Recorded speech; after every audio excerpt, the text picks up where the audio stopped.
ಒಂದೂರಿನಲ್ಲಿ ರಾಮಯ್ಯ ಎನ್ನುವ ರೈತನಿದ್ದನು. ಆತನು ಶ್ರಮಜೀವಿ, ನಿಷ್ಠಾವಂತ ಮತ್ತು ಪ್ರಾಮಾಣಿಕ ವ್ಯಕ್ತಿ.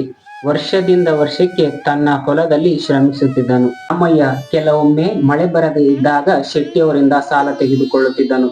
ಶೆಟ್ಟಿ, ರಾಮಯ್ಯ, ಈ ಬಾರಿ ಹೆಚ್ಚು ಸಾಲ ತೆಗೆದುಕೊಳ್ಳಿ, ಹೆಚ್ಚು ಬೆಳೆ ಮಾಡಿ, ಹೆಚ್ಚು ಲಾಭ. ರಾಮಯ್ಯ, ಇಲ್ಲ ಶೆಟ್ಟಿಯವರೇ, ನನಗೆ ಬೇಕಾದಷ್ಟು ಸಾಲ ಸಾಕು. ಸಾಲ ನಮ್ಮ ಸೇವಕನಾಗಬೇಕು ಹೊರತು ಯಜಮಾನನಾಗಬಾರದು ಎಂದು ರಾಮಯ್ಯ ಹೇಳುತ್ತಾನೆ. ಗೋವಿಂದನು ರಾಮಯ್ಯನನ್ನು ತನ್ನ ಹೊಲಕ್ಕೆ ಕರೆದುಕೊಂಡು ಹೋಗಿ, ನೋಡು ರಾಮಯ್ಯ, ನಾನು ಶೆಟ್ಟಿಯವರಿಂದ ಹೆಚ್ಚು ಸಾಲ ತೆಗೆದುಕೊಂಡು ಹೊಸ ಉಪಕರಣಗಳನ್ನು ತೆಗೆದುಕೊಂಡಿದ್ದೇನೆ. ಈ ಬಾರಿ ತುಂಬಾ ಬೆಳೆ ಮಾಡ್ತೀನಿ. ಆದರೆ ಅದೇ ವರ್ಷ ಮಳೆ ಬರಲಿಲ್ಲ. ಗೋವಿಂದನ ಸಾಲ ಬಡ್ಡಿ ಹೆಚ್ಚಾಯಿತು. ಗೋವಿಂದನು ಹೆಚ್ಚು ಸಾಲ ಮಾಡಿಕೊಂಡಿರುವುದರಿಂದ ಹೊಲ, ಎತ್ತು, ಮನೆ ಎಲ್ಲವನ್ನೂ ಶೆಟ್ಟಿಗೆ ಬರೆದುಕೊಟ್ಟು ಕುಟುಂಬದೊಂದಿಗೆ ಗೋವಿಂದನು ದುಃಖದಿಂದ ಮನೆ ಬಿಡಬೇಕಾಯಿತು.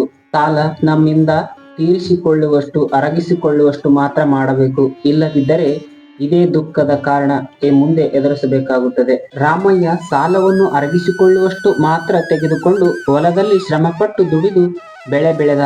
ಅವನ ಬೆಳೆ ಸಫಲವಾಯಿತು. ಸಾಲವನ್ನು ತೀರಿಸಿದನು.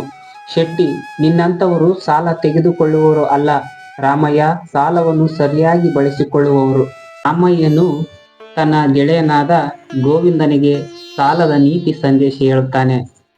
ಸಾಲ ಅರಗಿಸಿಕೊಳ್ಳುವಷ್ಟು ಮಾತ್ರ ಮಾಡಬೇಕು ಗೆಳೆಯ, ನಾವೇ ಅಡಗಿ ಕೂರುವಷ್ಟು ಮಾಡಬಾರದು.